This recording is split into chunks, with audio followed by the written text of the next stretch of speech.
This season, David Peterson has suddenly become the worst starting pitcher in all of baseball, and every time he takes the mound, the Mets seem to lose. On the show today, I'll discuss a frustrating end to the Mets series against the Nationals, and the fact that things get only more difficult from here as the best team in baseball, the Tampa Bay Rays, are now coming to town. We're going to discuss all of it on today's edition of Locked On Mets.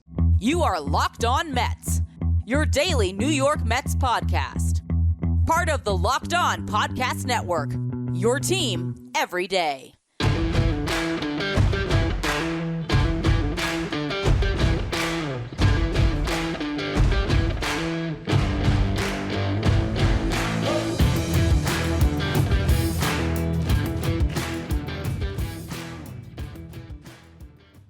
Hello to all you amazing Mets fans. You're watching Locked On Mets, part of the Locked On Podcast Network, your team every day. I'm your host, Ryan Finkelstein. If you want to find any of my work, follow me on Twitter at FinkelsteinRyan. You can also find some of my writing at justbaseball.com, where I work as the managing editor. Download the Game Time app, create an account, and use the code LOCKEDONMLB for $20 off your first purchase. Last minute tickets, lowest price, guaranteed. Now, the Mets lost. I didn't lose their series. Felt like a loss. They split their series against the Washington Nationals and got blown out in embarrassing fashion, losing 10-3 on Monday. David Peterson. Have I ever been more wrong about a player? David Peterson, I actually posted a podcast saying he could be a number 3 because everything we saw last year saw this guy taking a real rise to being a consistent starting pitcher, a guy that had to deal with not having a clear role, being that 6th starter, maybe even the 7th starter. Tyler McGill got the first opportunity last year to join the rotation. Peterson bought his time, was able to be effective. Some starts out of the bullpen, some spot starts, grabbing a lot of turns as the rotation was injured and, pitching to a sub-4 ERA and striking out all these batters and all of the metrics and everything I looked at. Everything told me this guy was going to be awesome. Goes into spring training, is lights out, doesn't allow a run, barely allows a hit, strikes out the world. Where's confident David Peterson? He's gone. And he has been, statistically, the worst starting pitcher in all of baseball. And he's basically on the worst, string of starts in Mets history.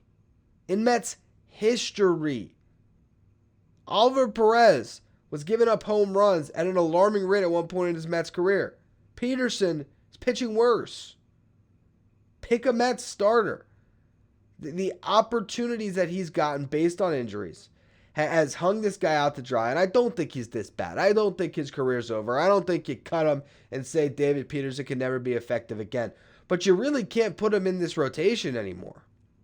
Whether it's Joey Lucchesi or Jose Budo or maybe even making a panic promotion and calling up Mike Vassell from Double-A, making him have that jump without even facing triple. You can't have David Peterson starting games anymore because, for one, he rarely goes deep. Actually gave the Mets 5 innings today. 9 hits allowed. Gave up a lot more line drives than that. It's just some found gloves. 6 earned runs. The Mets as a team gave up runs to this Nationals lineup, and it's not like it's a great lineup, in all but one of the innings today. 1 run in the first, 2 runs in the third, 2 runs in the fourth, 1 run in the fifth. All of that to Peterson. Tommy Hunter didn't fare much better. He just saved the bullpen because he just has to wear it. He's got a 7 ERA. He's been one of the most valuable pitchers to the Mets this year because he simply has gone into a lot of these games where the Mets don't have a chance to win, and he's just eventually gotten outs, even when he gives up a bunch of runs to get there. 35 pitches again for old Tommy Hunter. Just has to wear it each night. He gave up runs in the 6th, 7th, and 8th. 2 in the 6th, 1 in the 7th, 1 in the 8th. Nationals got 15 hits. Peterson walked 2. Hunter did not walk any because he just tries to throw strikes and still gets knocked around. It's brutal. 8.08 ERA from David Peterson. That slider that was so effective last year, at this point, every once in a while, he'll break off a good one and he'll get a strikeout. Like, oh, that's the David Peterson that we thought we were going to see. And then he'll hang one down the middle that guys can hit, or he just will have sliders that aren't competitive at all, that the guys can just easily, spit on and get themselves into good counts. He falls behind way too early. His fastball seems to have lost some zip to it. He's not locating it well. It seems like he doesn't know where anything's going. I don't know what happened to David Peterson. And granted, look, the lineup didn't do great in this game. Okay, the Mets were 2 for 7 with runners in scoring position. You look up and down the lineup. Brandon Nimmo 1 for 5. He had an RBI. Lindor 1 for 4. Alonso 1 for 4. Tommy Pham 0 for 3. You had Mark Canha 1 for 4. Starling Marte 2 for 4. Jeff McNeil 2 for 4. Eduardo Escobar 2 for 4. Francisco Alvarez 1 for 2 with 2 walks, but he got back picked in a bases loaded spot where you had Nimmo up and you had an opportunity to maybe get some runs across. That was something that you can't have. The Mets collected hits, but only a couple for extra bases. Lindor and Alvarez's was kind of a ball that potentially could have been caught by Stone Garrett, and it's not, and wasn't hit very well, but he ends up getting to second base on it. So there just wasn't a lot of power in this game from the Mets. There wasn't the clutch hit. And, they go up against a Nationals team that kind of showed how it's done, where it's not like the Nationals were hitting a bunch of home runs. CJ Abrams had 1. They had a triple, couple doubles, but overall they were just stringing hits together. They were 5 for 12 with runners in scoring position. They were playing the type of baseball the Mets played last year when they were able to score without the home run ball. But once again, it's another instance of the Mets lineup just not, putting it all together at once. And, a couple guys get hits, but no one's driving them in. It's the same frustrating thing that any baseball team will go through. But then you also, again, the mental toll of, we got David Peterson on the mound. How could any of these guys have confidence with David Peterson on the mound right now? You just can't. And so you're on your toes because a lot of balls are put in play hard. And, first inning, once again, Mets are in a hole. They tie it up, okay? Look at that. You erase what you just did. And actually, Peterson put up a shutout inning in the second. So for a moment, you thought the Mets would hang in it. But then they don't score in the third, and 2 runs allowed in the third, 2 runs allowed in the fourth, a run in the fifth again. Point being, you get to that point in the 6th inning where the Mets, they fought, they got a run. They scratched one in the 9th as well. They had some rallies, but the hole was just so big to get out of. So, yet again, we are talking about another series that has passed where the Mets have failed to pick up a victory. And the last time they won a series was against the Dodgers about a month ago. They just went through a stretch where they played, the Tigers and the Reds and the Nationals and all these bad teams, the Rockies. They went 4-9. And now you got the best team in baseball coming in. How am I supposed to be optimistic about what we've been seeing? I'm going to try, and the one thing I'll say is I do like what we saw from Mark Canha and Starling Marte in this series, and that is a big revelation potentially. And hopefully they can carry that over, and maybe this lineup can start clicking. I'm going to go through what I like from the two of them lately in just a minute, and then we'll preview the series in the final segment. Before we get to any of that, though, today's episode is brought to you by Game Time. Have you ever been in a situation where you want to go to the game, but finding tickets is so stressful, you ultimately just decide to stay home? Game Time is a fast and easy way to buy tickets for all the sports, music, comedy, and theater near you with killer deals on last-minute tickets so you can get the best price guarantee. You can stop stressing over the tickets and start getting hyped for all the fun you're going to have at the game. The Game Time guarantee means you'll always get the best price. If you find tickets in the same section or row for less, Game Time will credit you 110% of the difference. The fastest growing ticketing app in the country for a reason. Get images of your seat before you buy so you know exactly what to expect when you arrive. Buy tickets in a matter of seconds. 2 taps, you're all set. Tickets are sent directly to your phone so you never have to dig through your email. Snag tickets without the stress with Game Time. Download the Game Time app, create an account, use the code LOCKEDONMLB for $20 off your first purchase. Terms apply. Again, create an account, redeem the code LOCKEDONMLB for $20 off. Download the Game Time app today. Last minute tickets, lowest price guaranteed. While the Mets as a team continue to struggle, I do like what we've seen recently from Starling Marte and Mark Canha. For Marte, last 7 games played, hitting .357. Got a little hitting streak cooking, 10 for his last 28, scored some runs, getting some stolen bases. We love to see it. Extra base hits, not coming. Walks aren't coming. But hey, he's hitting the ball hard. He's getting his hits. He's raising that average. And I think it's only a matter of time before Starling Marte gets back to being at least some facsimile of the guy that he was. And the Mets need it. And Mark Canha, too, his last 5 games played over the last week, 316 average. He is at a 474 slug. Has not walked, but has only struck out twice. And he is getting into a lot of these deep counts. He's not swinging over bad pitches. He's spinning on those. He's taking the balls. He's getting himself into, hitters counts or full counts and just grinding out bats the way Mark Canha does when he's at his best. And the Mets need it. They need these two guys to step up and be consistent forces. And I'm still waiting for the breakout from Lindor and Alonso because it has to come. These guys are too good to continue to struggle. Now, I do think part of the issue with Pete Alonso is there's just not that protection behind him in the lineup. The last 7 games, he has been walked 7 times. So teams really can't pitch around Pete and just not give him anything to hit because he's the one guy in the lineup that you fear. He's the only guy 1 through 9 that you are overly concerned that he's going to leave the yard.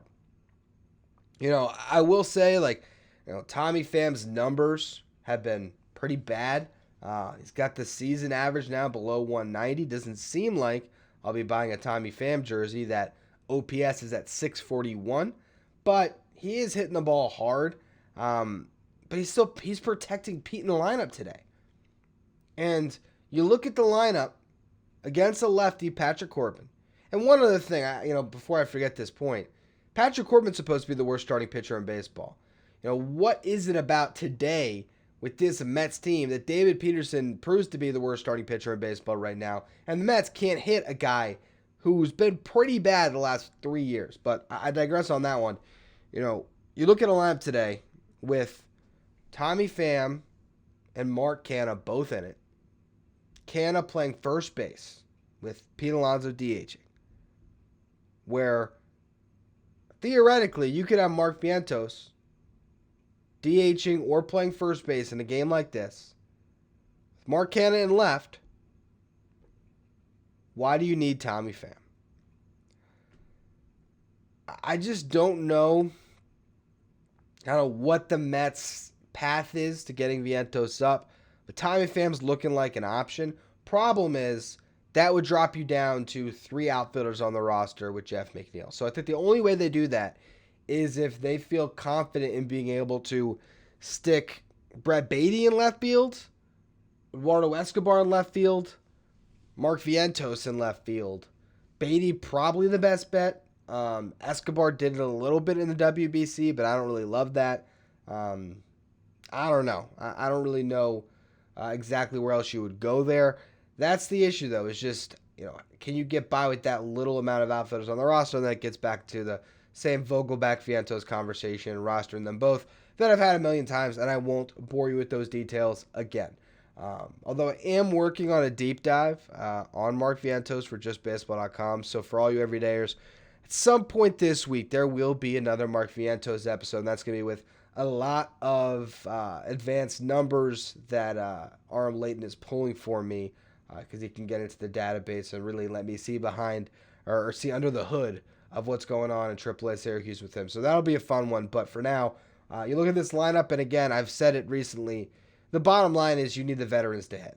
Okay, you need your guys, your regulars to come through. It's not on, the 2, 3, potentially 4 prospects you could slide into the lineup to save this season. It's on the guys that have done it before. And a Mark Canha and a Starling Marte, while they can go through prolonged slumps, the one thing you got to love about veterans is they can have a short memory.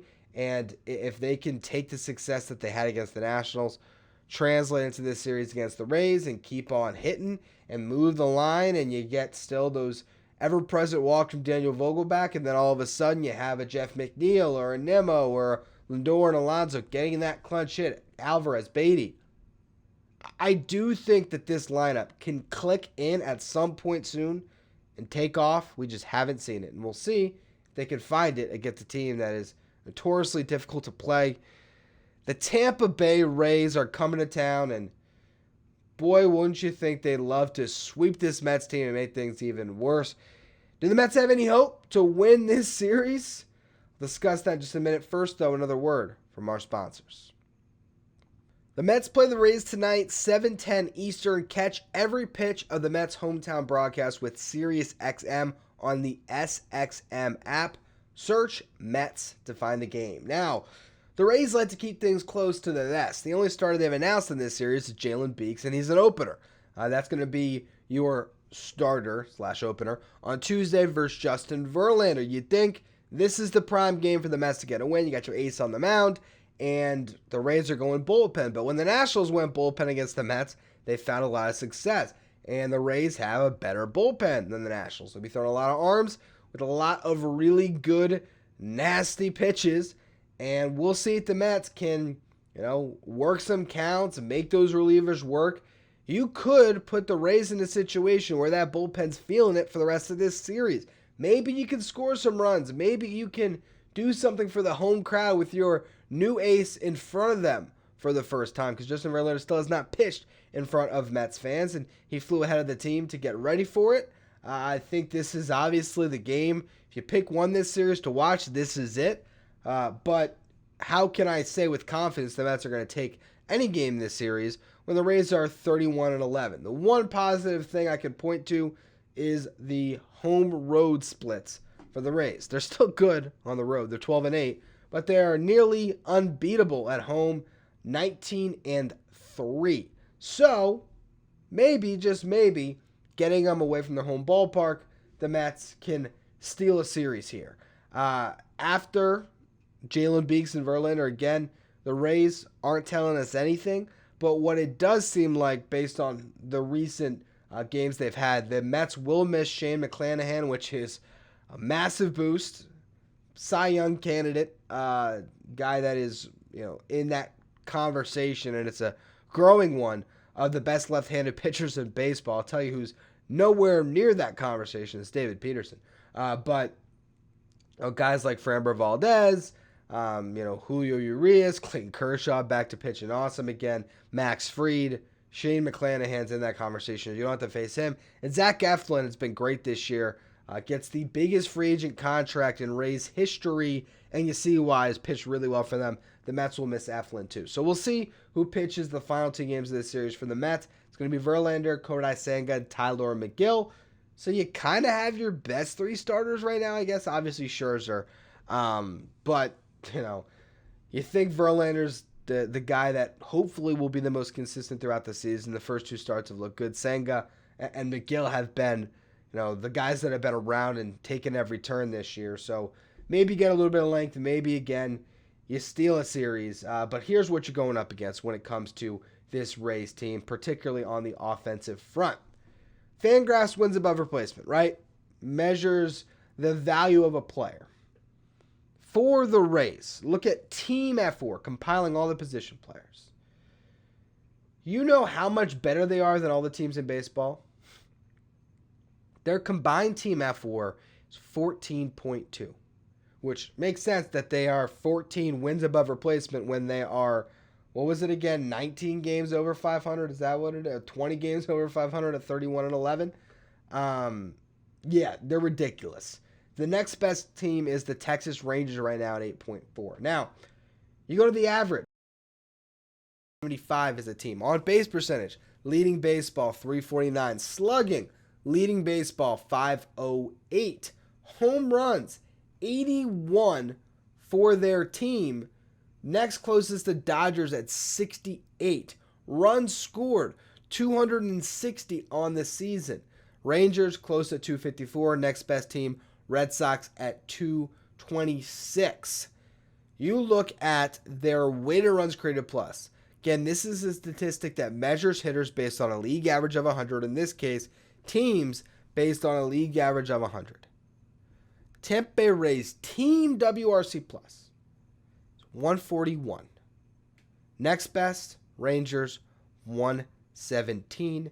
New York Mets are at 102. Just barely above league average. Middle of the road offense. They're Let's see where they're at when it comes to runs scored. Runs scored, probably not great.